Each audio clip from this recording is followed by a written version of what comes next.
everyone. I'm Bridget Johnson, founder of the Dean's Roundtable, and I'm here with my good friend Meera Shah, who's the executive director of Trey Education. And we are so excited to be co-facilitating a community of practice for student life professionals this fall. Meera, tell us a little bit about yourself. Thanks, Bridget. Yep, founded Trey Education to really partner with independent school leaders and practitioners to help them move their people and program forward. One of the ways that I've enjoyed doing that is with communities of practice, and I'm excited to launch this one with you. So tell us a little bit more about what is a community of practice and how is it different from typical professional development workshops or network?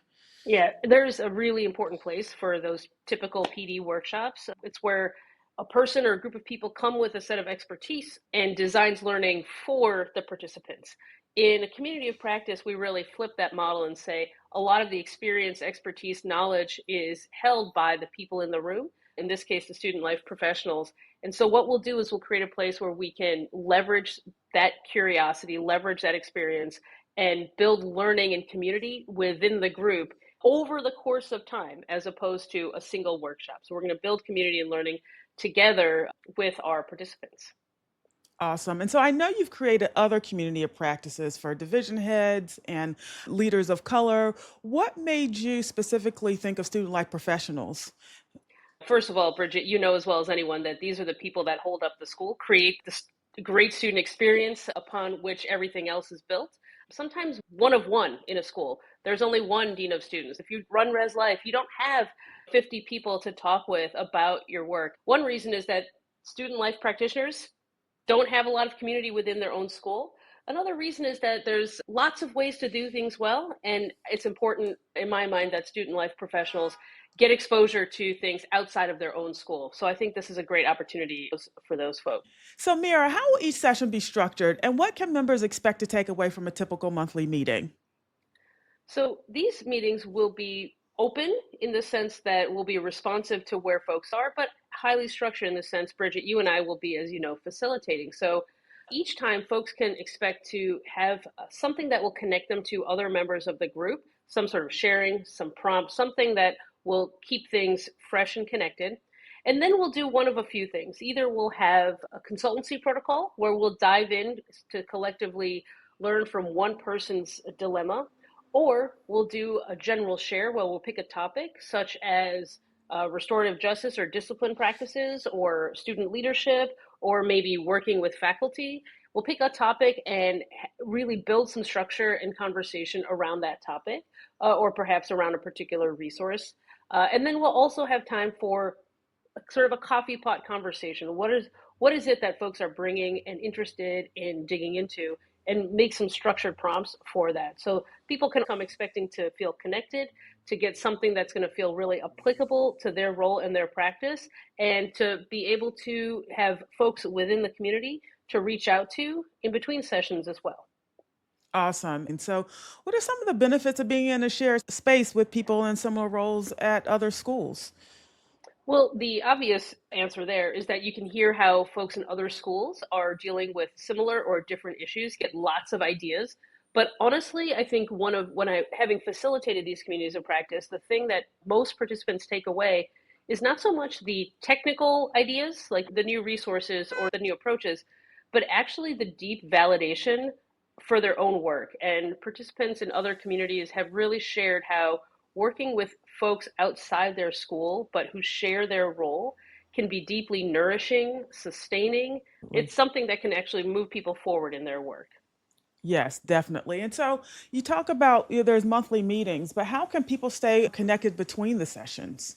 So we'll have a listserv that's for the group, and it's an easy way to just shoot out a message to the community and say, hey, I'm working on XYZ at my school. Does anyone have any resources on that?